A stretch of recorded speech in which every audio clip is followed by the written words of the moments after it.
Bienvenue chez Obscurlist pour des podcasts de jeux de rôle dans des univers sombres.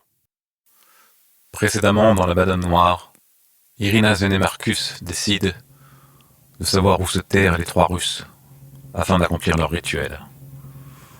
Nous reprenons alors que Sven et Marcus infiltrent l'association slave et découvrent une peinture atroce signée Philippe Kramer. Bonne écoute de la Madame Noire, épisode 13.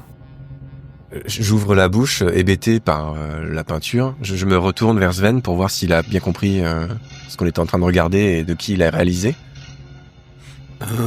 Moi, je l'aperçois, je vois bien que c'est un truc qui a l'air... un truc dégueulasse. Qui a l'air dégueulasse, et du coup, je fronce les sourcils et je continue à... Je détourne la... Donc il détourne la lampe, en fait, qui n'éclaire plus la peinture. D'accord. Je décroche la peinture du tableau pour regarder s'il y a quelque chose derrière. Non, il n'y a rien derrière. D'accord. Donc je la remets. D'accord. Je rejoins Sven. On peut y aller Je rejoins Sven dans la pièce. Je suis sûr que vous avez très bon goût en matière d'art, mais on n'est pas là pour ça. Je crois que vous n'avez pas vu de qui elle était signée. De qui ? De Kramer. Décidément, un écrivain, artiste, peintre. Il fait tout celui-là. Sur la porte devant laquelle tu te tiens, il y a écrit, il y a une petite plaque avec d'écrit le nom de la personne dont c'est le bureau. Et il est marqué Anton Mahler. Je l'ouvre avec précaution. Je me tourne vers Sven et je lui fais... Ah.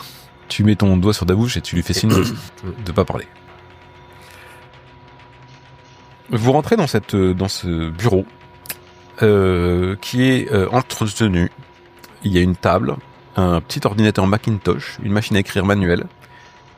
Il y a une bibliothèque avec plein de journaux, des manuscrits financiers, des manuels financiers, des manuscrits un peu plus occultes. Il y a un agenda sur le bureau et une note collée sur l'ordinateur, sur l'écran de l'ordinateur. Tout est tenu impeccablement. Ça reste assez sobre. Ça te fait penser un peu à ce que t'as vu chez lui.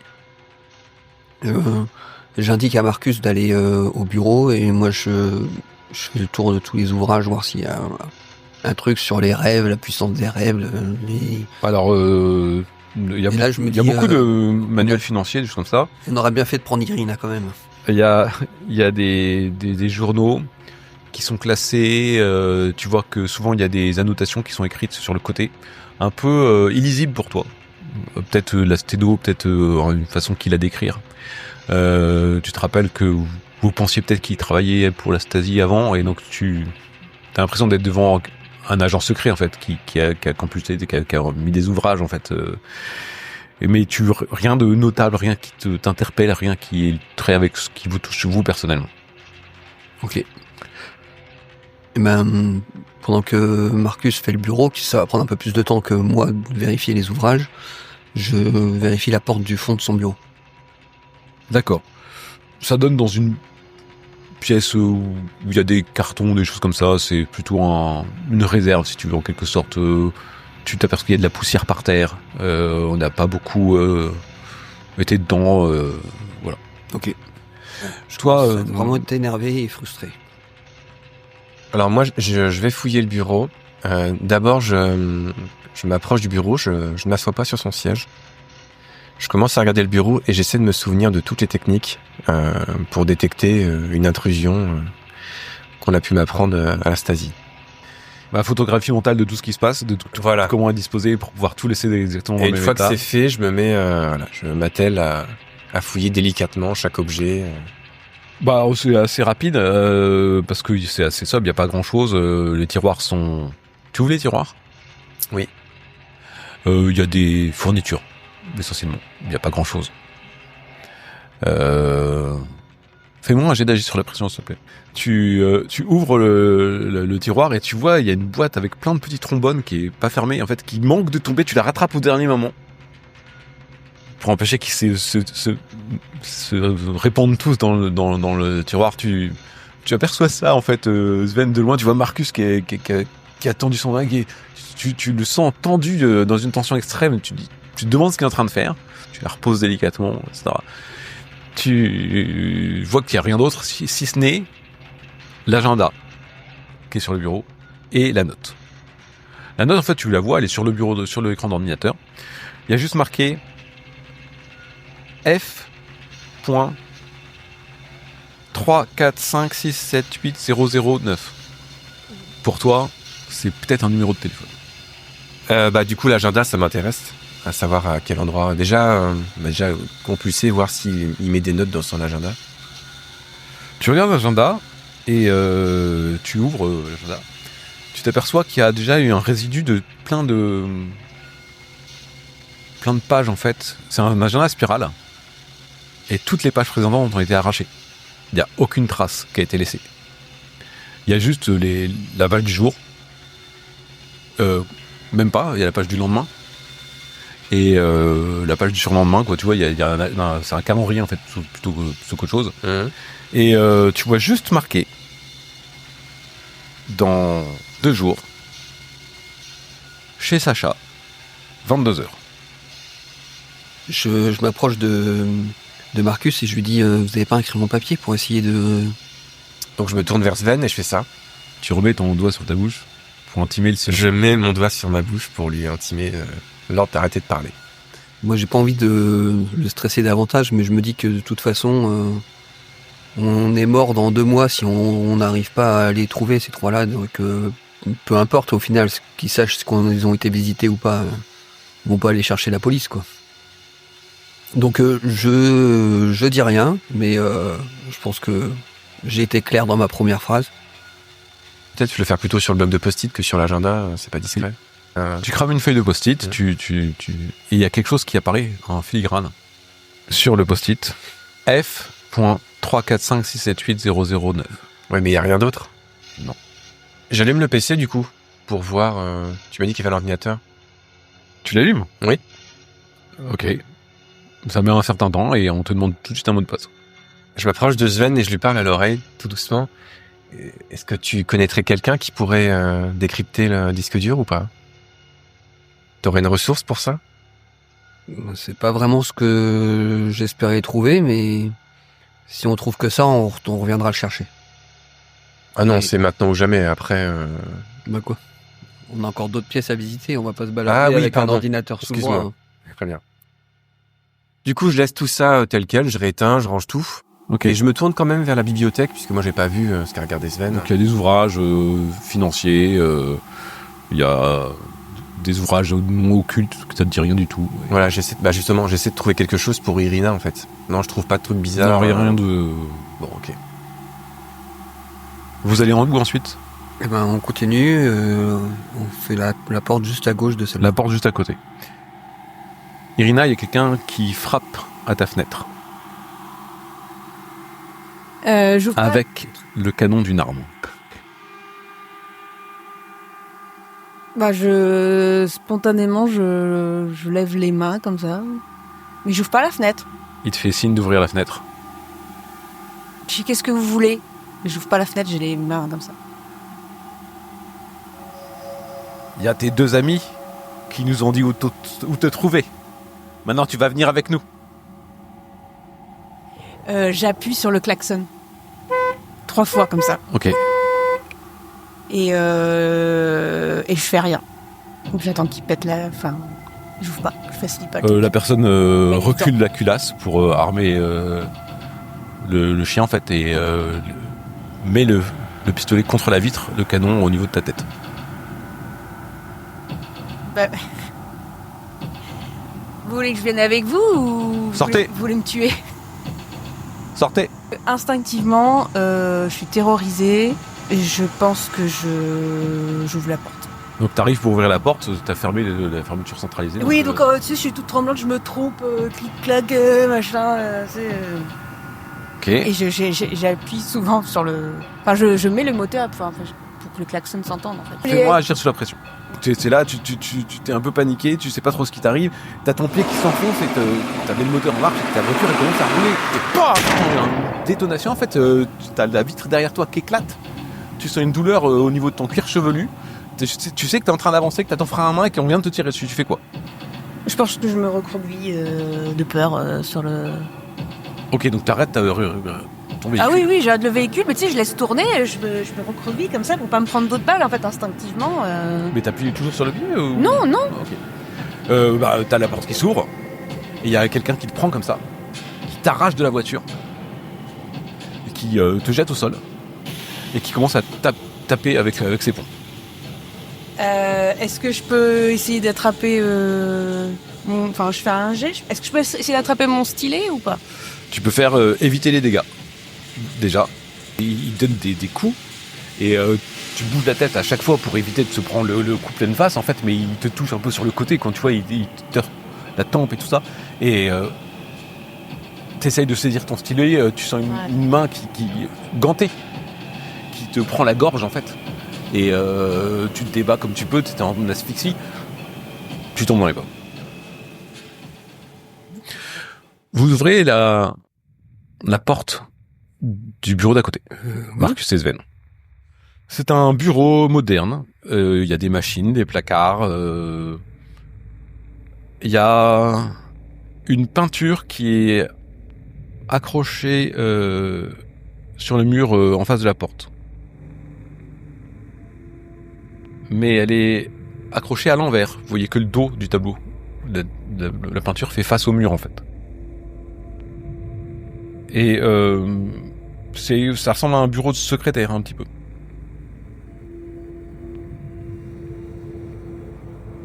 Je me dirige vers le tableau, je trouve que c'est un de détails qui dérange, du coup je le retourne. Non, je l'en empêche. Tu m'en empêches? Bah, t'as adoré le dernier tableau, Marcus. Je lui mets ma main sur la sienne et j'essaie de regarder si c'est pas un piège. S'il n'y a pas un mécanisme ou un truc comme ça. D'accord. Tu regardes, tu vois pas de fil relié, tu vois juste le tableau qui est accroché avec sa ficelle. Non, tu vois pas de mécanisme particulier. D'accord. Je place une main sur l'épaule de Marcus, je le regarde dans les yeux et je lui dis « C'est bon Marcus, calme-toi. Ça va aller. » Je suis très calme, justement. Ok, je laisse retourner le tableau, mais je m'écarte du tableau quand même. Ok. Vous retournez, tu retournes le tableau. Mhm.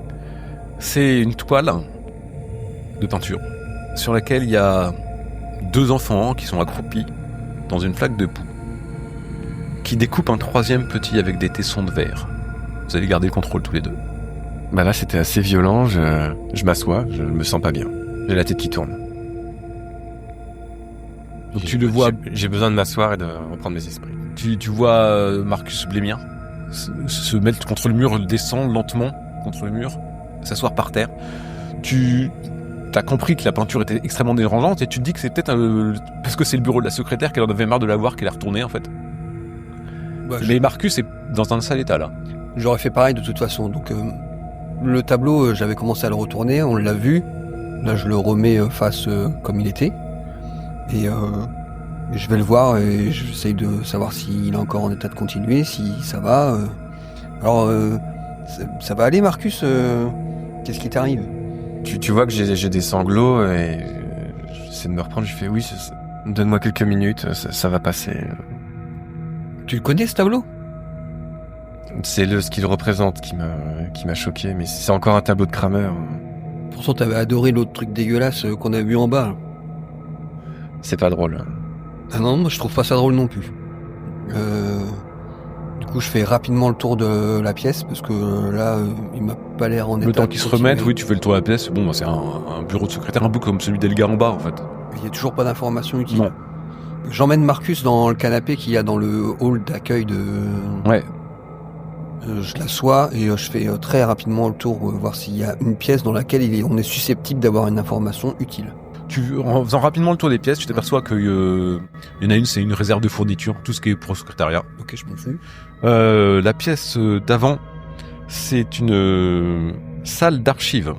Tu vois marqué archives, tu n'arrives pas à accéder dedans, c'est des portes métalliques, il faut une clé.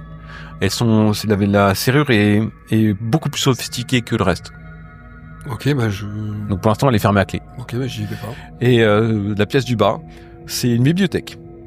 Cette fois-ci, là aussi, c'est sous clé, mais en fait, la clé est sur la porte. En fait, tu peux ouvrir. Et il y a beaucoup de livres. La plupart rédigés en allemand, en russe. Et il y a en fait beaucoup d'ouvrages, peut-être des ouvrages, peut-être des ouvrages plus récents. Si tu cherches un petit peu rapidement les livres, tu vois le bouquin Le pouvoir des rêves écrit par Kramer, par exemple. Rien qui ressemble à un meuble avec des Ouais. avec des documents dedans. Non. Il y a Non, rien non, qui non. ressemble à un hôtel satanique. Enfin, à ce que je me fais comme idée d'un hôtel satanique, c'est-à-dire. Non, il y a pas de. Non, c'est Avec vraiment un une pentagramme bibliothèque et des d'ouvrages bougies. occultes, mais il y a pas de trucs de rituels bizarres ou de choses comme ça. Ok. Bah, je retourne dans le hall. Et donc Marcus, toi, tu t'as un peu repris tes esprits. Moi, je me sens un peu mieux, je me relève et du coup, je le regarde. T'as trouvé quelque chose? Bah, rien du tout. C'est chou blanc là-dedans. Tu veux boire un petit peu avant de. Non, de c'est redescendre bon. Ok, bah du coup, on repart par l'escalier. Attends, comment ça, on repart? Il y a rien ici. Y a absolument Comment ça, y a rien? Toutes les autres pièces, y avait rien? Et On est venu pour rien? une bibliothèque de livres, des fournitures. Il y a absolument. Comment ça, attends, des livres, ça pourrait pas nous intéresser? Mais ce qu'on cherche, nous, c'est les auteurs de cette malédiction. C'est pas des livres encore plus occultes sur des trucs. Mais c'est des livres Encore qui plus pourraient aider occulte. Irina, en fait. Vas-y, montre-moi aussi, j'aimerais jeter un œil. T'es sûr que tu vas pas retomber dans les pommes? Bon. Du coup, je lui montre la porte qui La mène porte à des la archives. bibliothèque. La porte des archives ou de la bibliothèque? De la bibliothèque. Ah oui, donc là, il y a plein d'ouvrages. Elle est Bah, ouverte, hein. Et j'essaie de regarder, est-ce qu'il y a pas un truc qui pourrait aider Irina, qui parle d'occulte Faudrait occultisme, prendre ou ésotérisme. tous les bouquins ou pas de bouquins. En fait, il y en a tellement, tu sais pas quel prendre. C'est rangé par ordre alphabétique ou un truc comme ça? Ça peut... Ah, c'est par auteur que c'est classé. Ah, c'est classé par auteur? Bah, je vais à Kramer. Donc il y a marqué le pouvoir des rêves. Je le prends et je regarde s'il est annoté. Ça pourrait aider Irina. Bah, rien de particulier, si ce n'est que là, il y a une page qui est cornée. Ah, bah, je regarde, donc c'est laquelle? C'est exactement la feuille qu'a Irina. Donc le livre a été utilisé. Et Kramer, il a écrit quoi d'autre comme livre occulte? Il y en a un autre qui s'appelle Le Messager de la Mort. Bah, je prends les deux. Ok. Parce que c'était important pour Irina. Moi, Très je m'y connais pas, mais je me dis, c'est des livres enfin, j'ai l'impression. Tout porte à croire que c'est Kramer qui a écrit le livre. Tout est tiré le rituel. Donc je me dis, sur un malentendu, il peut y avoir une information que moi, ça me percute pas, donc je prends les deux bouquins de Kramer. Je regarde s'il y avait autre chose. Il y a peut-être quelque chose d'utile que tu peux faire. Je trouvais une porte fermée qui mène aux archives. Bah, Mais ça a ouais. l'air... je pense que ça va être compliqué. Pourquoi? Parce qu'elle a l'air lourdement blindée. C'est une porte blindée, une porte effectivement. anti-feu. Donc en fait, tu vois sortir de sa veste intérieure une petite sacoche avec une fermeture éclair et il l'ouvre. T'aperçois, tu sais pas pourquoi, comme une sorte de stéthoscope.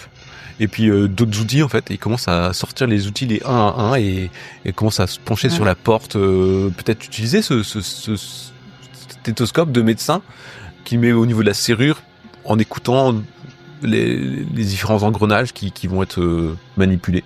Ok, dis-moi, je suis content qu'il soit aussi utile, mais je pense qu'on faudra qu'on ait une conversation après. Et je fais le guet. D'accord, en l'éclairant évidemment. Oui. Et au bout d'un moment, ça va prendre quand même quelques minutes. Hein. C'est pas aussi rapide que ça.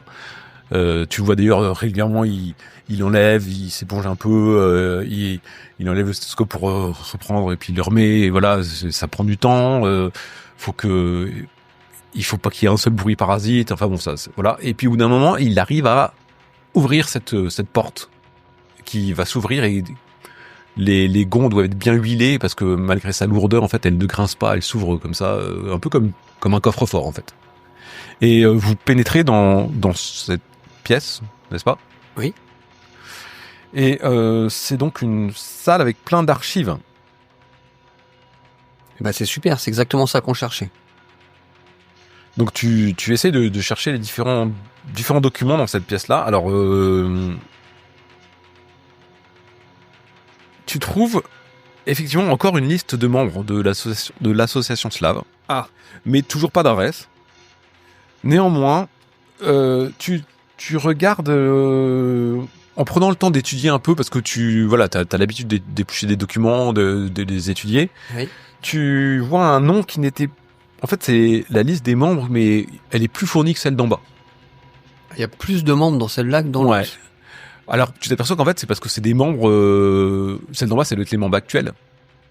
Et celle-là, c'est les membres Historique. qui sont peut-être décédés, etc.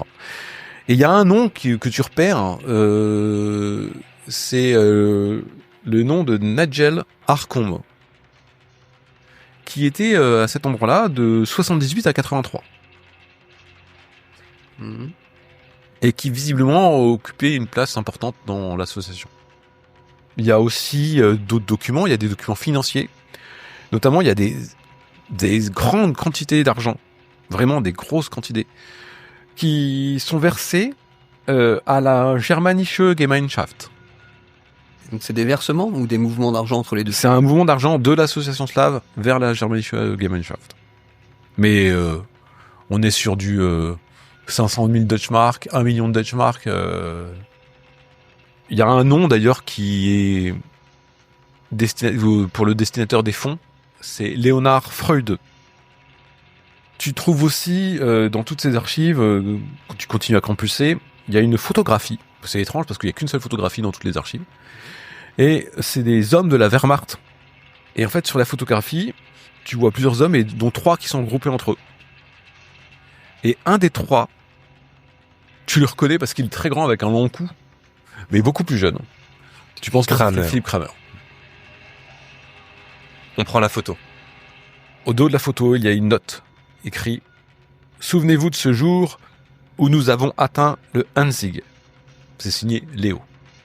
Tu as aussi, dans toutes ces archives, et ça vous prend un temps fou, vous êtes plongé dedans, en fait, vous découvrez, c'est la caméra d'Alibaba, si tu veux, donc vous êtes tous les deux assis, vous compulsez les différentes notes, et donc le temps passe, vous avez du mal un petit peu à le situer au moment où vous faites les recherches, et vous voyez que l'association slave est propriétaire des éditions du Soleil Noir,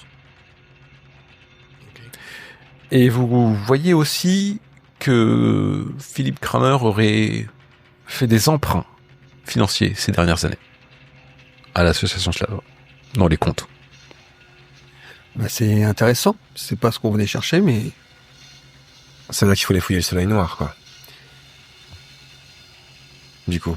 ce qui est marrant quand même, c'est que Kramer emprunte à l'association slave, mais qu'on n'a toujours pas son adresse, quoi. Est-ce que c'est utile qu'on embarque les livres comptables ou pas? Ça pourrait te servir pour toi pour faire pression ou on laisse tout ça là? Non, je pense que le fait qu'on ait l'information, ça suffit. J'embarque juste la photo quand même, ça peut être pratique la photo. Oui, prends la photo, sinon Irina va pas nous croire. Bah ok, très bien. Bah on range tout du coup. Moi on garde juste la photo au final et puis je referme la porte, je D'accord. reverrouille le coffre-fort. Irina, tu te réveilles. Tu as ta main dans les mains de quelqu'un. Sur une table basse, ta table basse, sont posés 2 verres de vin. Tu es chez toi.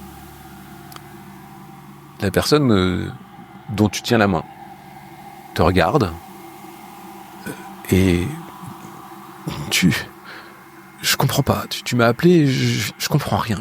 Explique-moi. C'est Andreas Müller.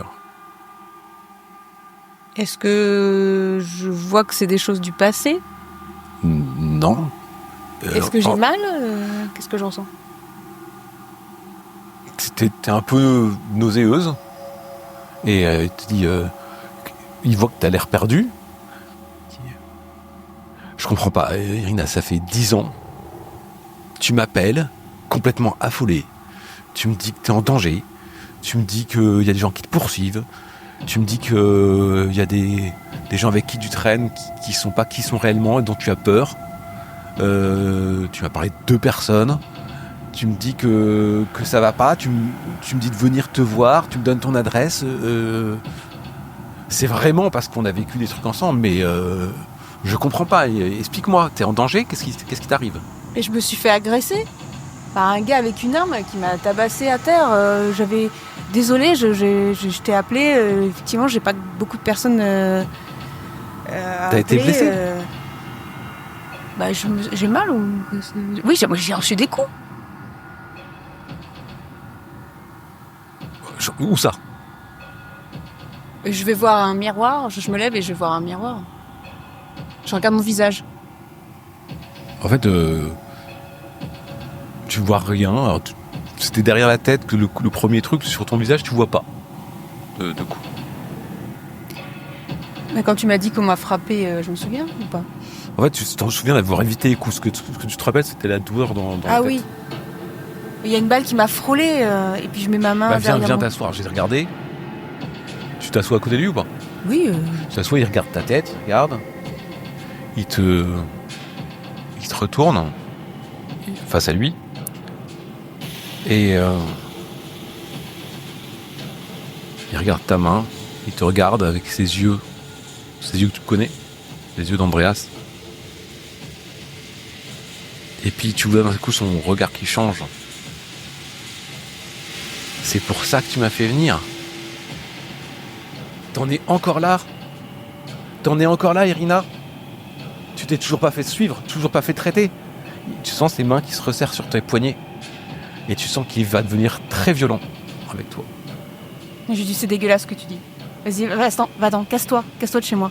J'aurais jamais dû t'appeler. Allez, vas-y. J'ai plus te voir. J'ai fait une erreur là, une deuxième fois, j'aurais pas dû t'appeler. Vas-y, pars. Tu vois, il fulmine. Je m'en sortirai très bien toute seule comme la dernière fois, de toute façon. C'est pour ça que je t'ai quitté. Et il te fout une grosse baffe. Tu peux faire encaisser les dégâts. En fait, il s'est levé, il t'a donné une énorme gifle. Et ta tête, elle est partie en arrière. Tu avais encore la douleur. En fait, tu tombes en arrière dans le canapé. Et tu l'entends claquer la porte et partir, en fait, si tu veux. Et t'as juste mal. T'as la lumière qui t'agresse les yeux. Et tu fermes tes yeux. T'es pas bien. Ça t'agresse vivement. Non, j'ai pas fini. Vas-y. Du coup, je me lève et je vais dans la salle de bain pour prendre mes médicaments avec un verre d'eau. Et ainsi se termine La Manonne Noire, épisode 13.